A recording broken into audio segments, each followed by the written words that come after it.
Hey guys, obviously we are not on the trail right now, but wanted to answer a question from one of the comments we got on one of the videos.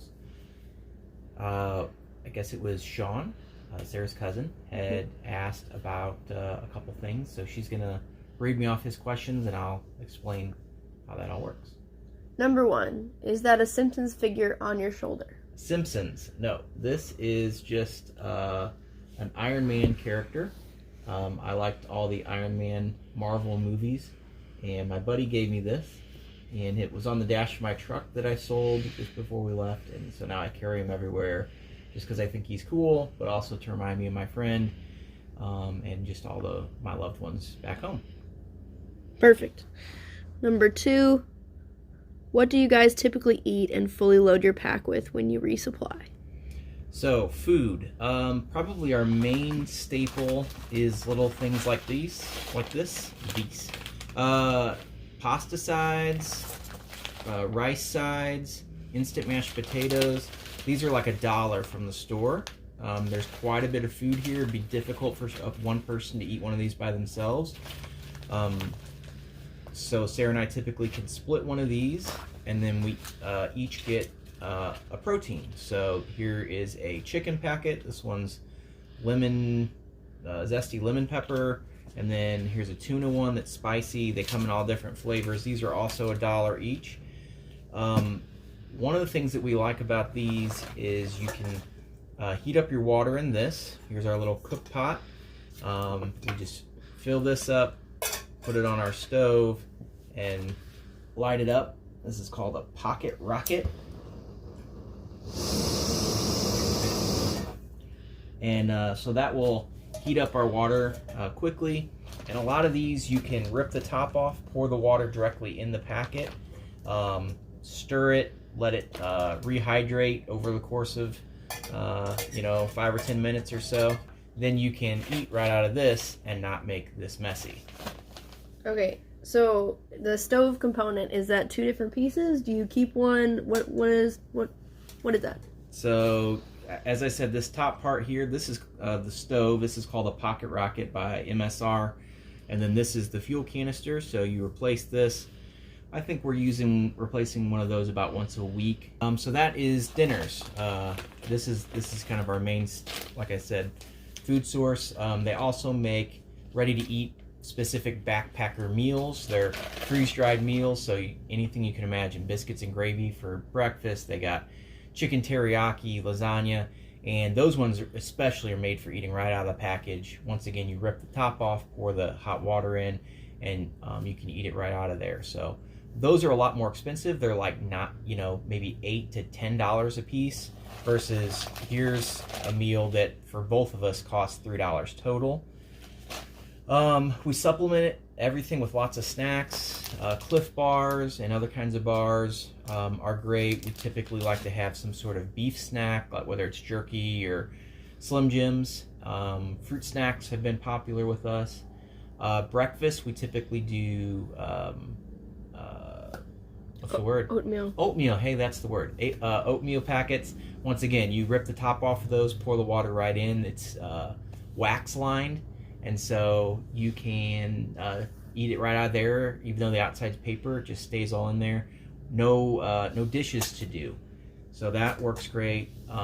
We used to do these for lunch as well, but we kind of got away from that. We found we didn't want to take all the time to set up and break down. And so we started doing just tortillas with tuna on one, and then a second tortilla with Nutella. It might sound like we're not eating very healthy, but you want as many calories as you can possibly get, because I mean, even eating is the way I'm talking, plus trail mix, plus other food, I lost a couple inches off my waist while I was out there. So He asked also, how are your bodies feeling? Knees, feet, and backs. So, as we mentioned in some of the other videos that are probably coming out right about now, we did develop some Achilles heel pain. So it's not the bottom of your heel, but the back of your heel starts to feel like it's hurting. For me, it felt like it was bruised. And honestly, it's been going that way for years, and I kind of ignored it. I didn't realize that's what it was. I just thought it was my heel kind of hitting the back of my shoe. But that's actually tendonitis pain. So that was that is definitely was a factor in us slowing down and taking some time off. We're glad to have like about a week off right now.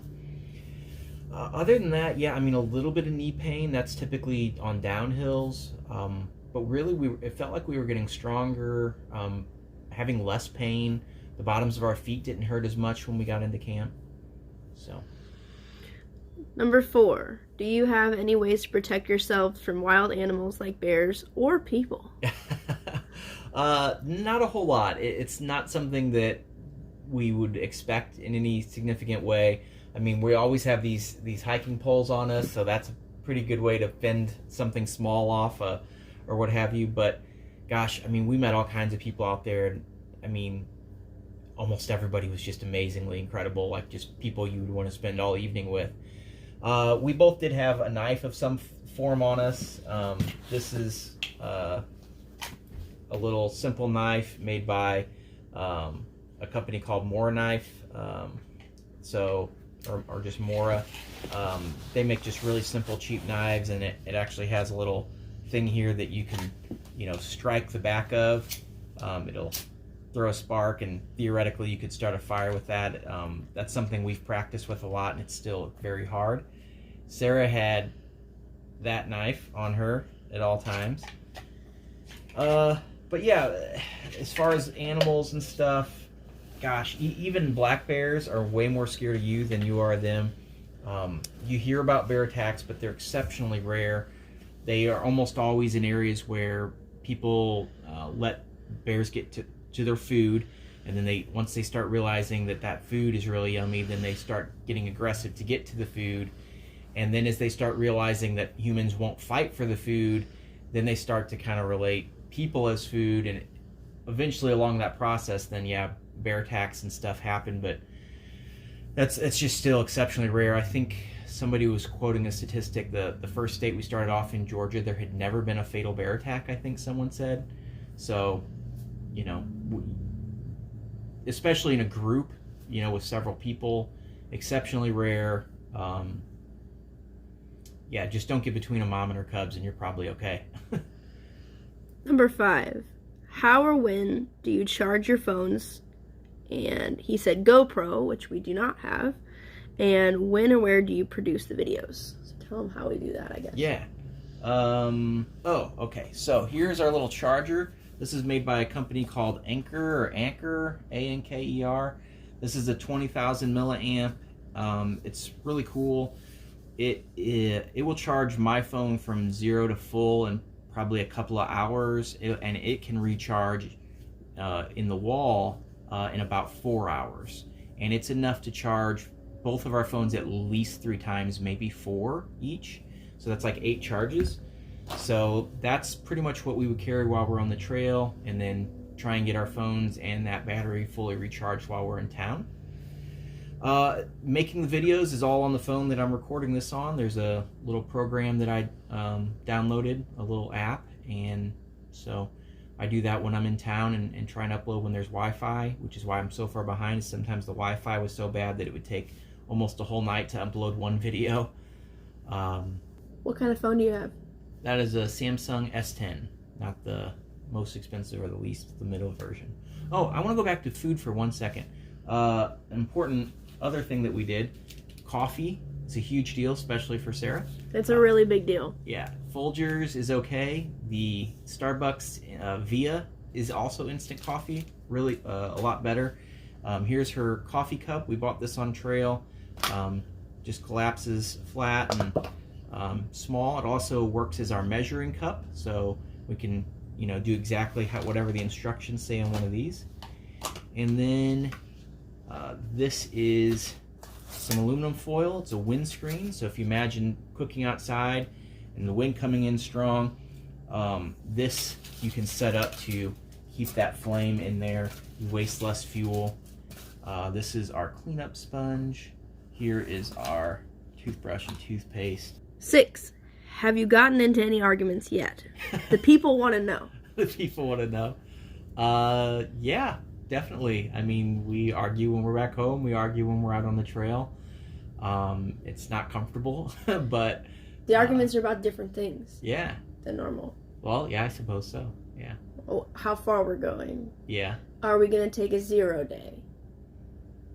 A big misunderstanding that happened quite a few times our first week was how much further we're going. I would say, hey, do you want to get water here at this source, this little creek that we're standing here by? Because otherwise we can get it when we get to the shelter. There's one that's only 0.2 miles away. Well, she misunderstood, thought I meant the shelter is 0.2 miles away, when no, the shelter's like 1.5 miles still. And so 20 minutes later, she's like, aren't we almost there? No, we still have like almost 3/4 of a mile to go. And so that's, upset expectations is the cause of a lot of fights in marriage, I've found. Mm-hmm. So, we've had some arguments. Honestly, we got along really great on the whole. Yeah, I'd say the only other thing we may have argued about was just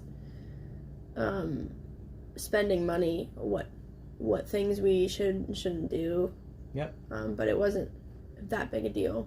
Yeah, just coming to a compromise. And he said, how much does a backpack weigh from fully loaded to almost needing a new resupply?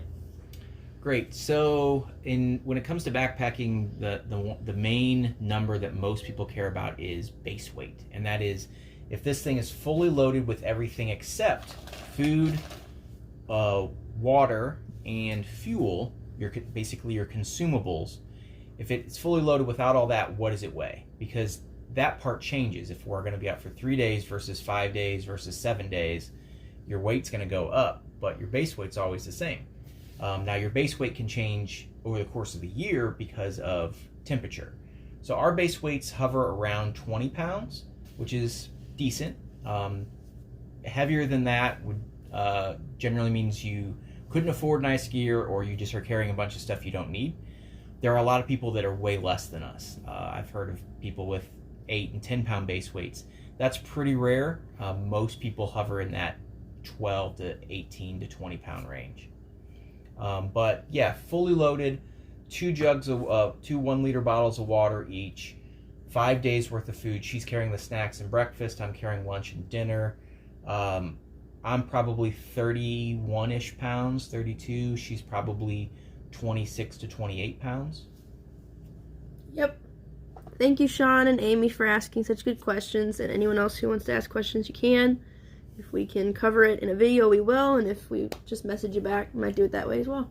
You wanted me to bring up other cool little pieces of gear. Paul Paxton asked us, what kind of gear do we have with us? Yeah. Mine's cooler because it's newer. Okay, well, we'll use theirs then. Yeah. This is just called a butt pad. And this is just a little simple creature comfort. I think it weighs 2 or 3 ounces. And it keeps you off the wet ground. When you're sitting on something hard, it gives you just a little bit of cushion. Keeps you a little extra warm, but it has a lot of other uses. If you're laying on, if you find that after your tent's all set up, there's a little root that's right in your back. You put this all the way underneath your tent, and now you don't feel the root as much. We used it a lot to fan a campfire, keep it going. So definitely a piece of gear I would recommend having. It's called a Z-Seat. Z-Seat, yeah, Thermarest. Same company that makes the pad that we sleep on that goes under our sleeping bags or quilt. So there's that. A piece of gear that I'm super happy with is my quilt. That's not it. That's an old sleeping bag for if things are really cold. This is called a quilt. So instead of a sleeping bag, which is what this one is, which has a completely sewn, what they call foot box here at the bottom, a zipper that goes all the way up the side, a hood at the top. This folds completely out to a blanket. So when it's really warm, you can use it just like a blanket at home. Stick, a leg out or something, like you might do at home when you start to get warm in the middle of the night. And then if you want it really, if it gets really cold, you can connect this top portion and pull this little draw cord, and it'll cinch down around your neck and keep drafts out. And on the foot end, you can snap this closed, zip it closed, and pull these little strings and make just like a sleeping bag has, you can make a foot box at the bottom. That's the place you get most cold. So it's just really versatile. And this is rated for about 20 degrees. And then I have another little sleeping bag that's rated for probably 40 or 50 degrees. Combine them together, sleep inside that, inside this one, and you can probably get this system down to maybe 5 or 10 degrees and be fairly warm. And then Sarah has a regular sleeping bag. It's rated down to 0 degrees, which means that comfort-wise, she would probably sleep comfortable similar to about 10 to 20 degrees. So, loved that piece of gear. And other gear that we had, I'm not stoked, I'm not completely ecstatic how well our tent did. It did eventually wet through, where the fabric of the tent was so soaked and saturated, when a big drop would hit, a bit of mist would come through. Not like raindrops, but just a mist would come through. And so then the top of your bag is kind of had this sheen of water on it. Always stayed warm enough, but maybe another water repellent treatment or a different tent maybe, if we were going to sleep in tons and tons of rain again, would be in order. So, other gear, loved our headlamps, you know, Petzl made those, has a rechargeable battery inside it. Happy with those. These are the spoons that we ate with. Hold on, I'm showing them a demo of this. Different features. Can't even You guys see. feel blinded now? It's got a rechargeable battery as well. I guess that's about it for now. So that's some info on gear. Show us the spoons again. I ruined that moment. We could go into a lot more detail in the future if people are interested. There's Sarah's and there's mine. And that's it for now. Thanks for watching. Thank you.